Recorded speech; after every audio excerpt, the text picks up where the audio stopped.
Assalamualaikum warahmatullahi wabarakatuh.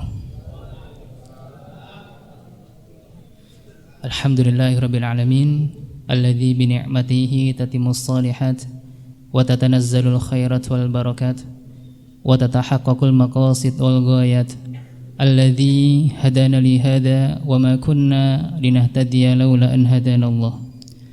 Asyhadu an la ilaha illallah wahdahu la syarika lah wa asyhadu anna Muhammadan abduhu wa rasuluh.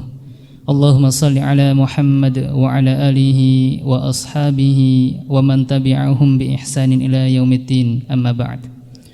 Alhamdulillah, Bapak Ibu jamaah salat Isya dan tarawih yang dirahmati Allah Subhanahu wa taala, kita telah melaksanakan ibadah salat Isya dan tarawih dengan baik, dengan khusyuk, dengan tumakninah.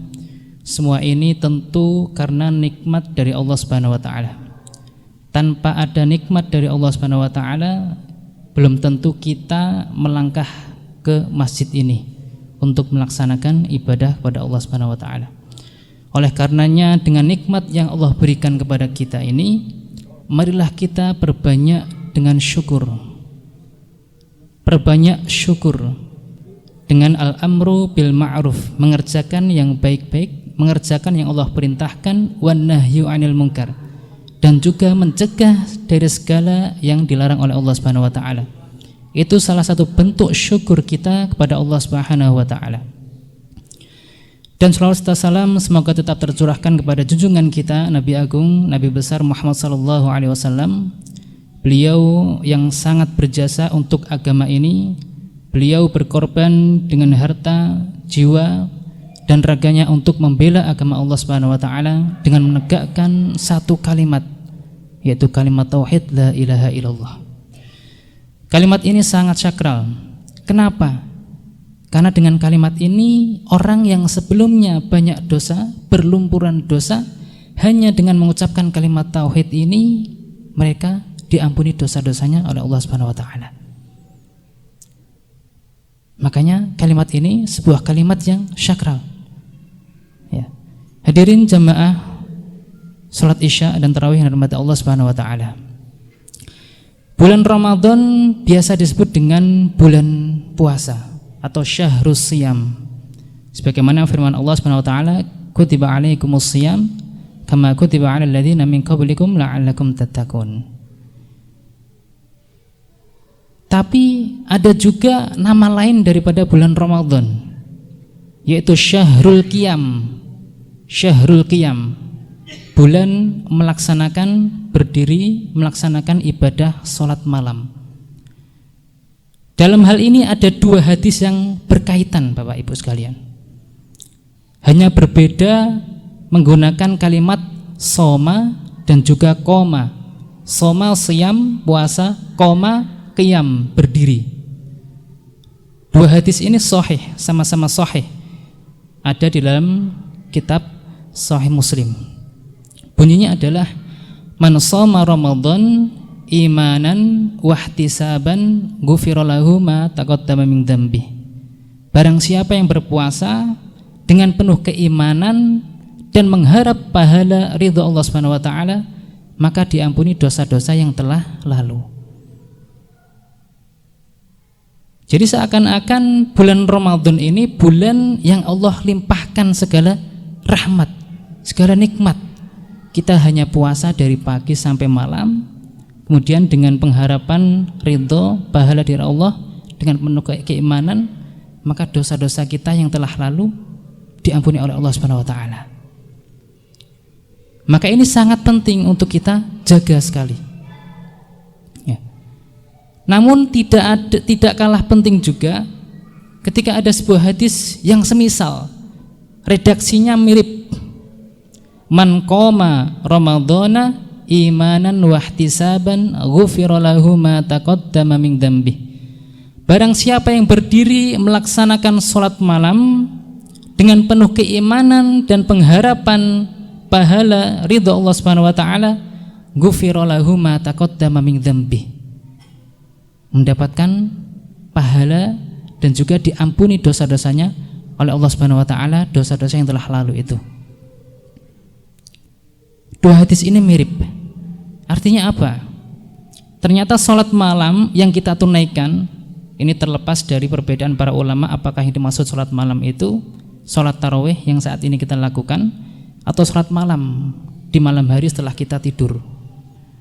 Tapi pada intinya ketika seorang hamba, seorang muslim melakukan sholat malam dengan penuh keimanan dan juga mengharap pahala ridha Allah Subhanahu wa taala, maka dia diampuni dosa-dosanya yang telah lalu. Maka tidak kalah penting Bapak Ibu sekalian untuk kita menjalankan ibadah sholat malam. Karena banyak di luar sana seorang muslim, seorang yang beriman, dia puasa Pak Bu. Siangnya puasa dari pagi sampai menjelang maghrib, tapi mohon maaf malamnya tidak sholat tarawih. Ada. Padahal para ulama dulu menghidupkan siangnya dengan puasa dan menghidupkan malamnya dengan mendirikan sholat malam. Karena dua-duanya ini adalah amalan yang dahsyat. Ghufira lahu ma taqaddama min dzambi. Dua-duanya ketika kita melakukannya, maka Allah ampuni dosa-dosa kita yang telah lalu. Lantas apa efeknya kalau seorang hamba, seorang yang beriman ya, melakukan sholat malam? Apa efeknya? Ada sebuah hadis juga yang diriwayatkan oleh Imam At-Tirmidzi. Hadis ini dari sahabat Bilal bin Rabah, dan hadis ini statusnya hasan, dihasankan oleh Albani. Artinya apa? Makbul, bisa kita pakai, bisa kita terima dalam menjadi hujjah. Hadisnya adalah alaikum biqiyamil lail. Hendaknya di antara kalian itu melaksanakan sholat malam.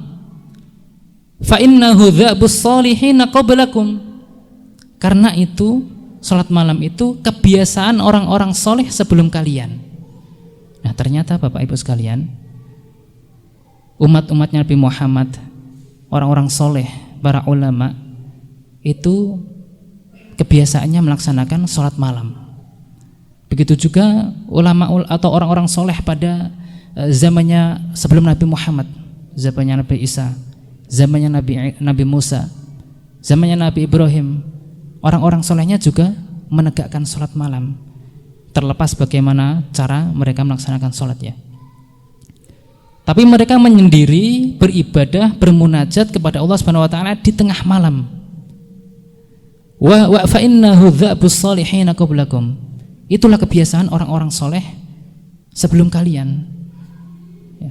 Dan memang salah satu ciri orang soleh itu mereka rutin membiasakan diri untuk melaksanakan sholat malam. Nah ketika mereka para ulama sudah terbiasa melaksanakan sholat malam, maka ada 4 efek Bapak Ibu sekalian.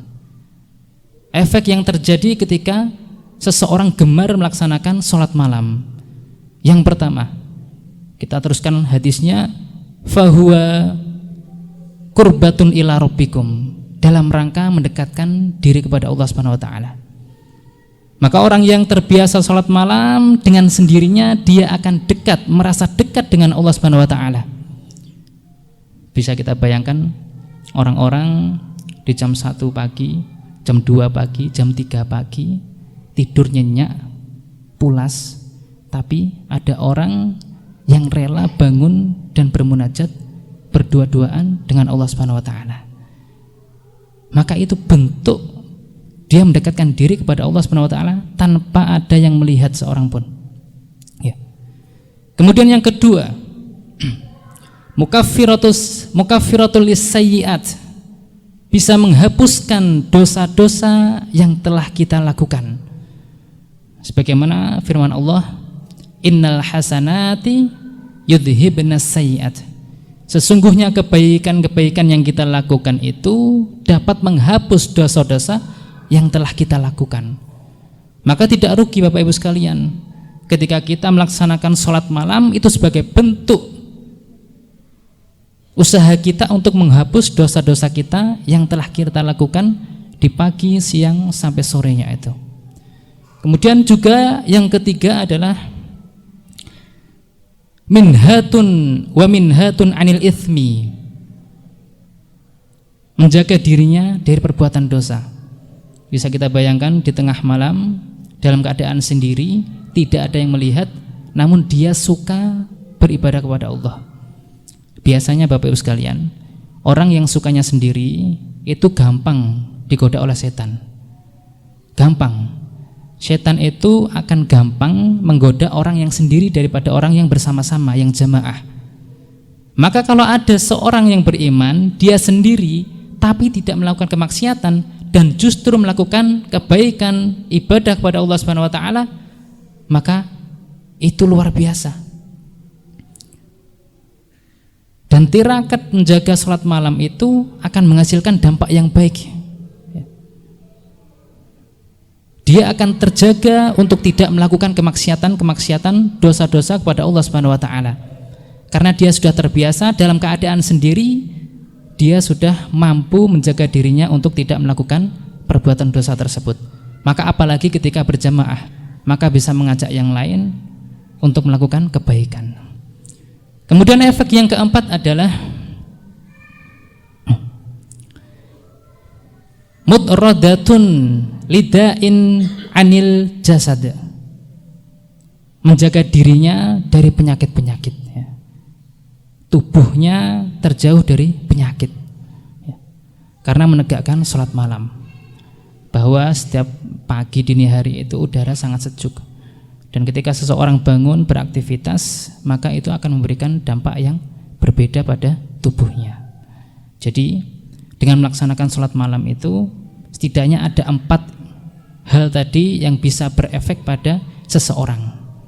Semoga kita bisa melaksanakan kebiasaan-kebiasaan baik kita di bulan Ramadan ini.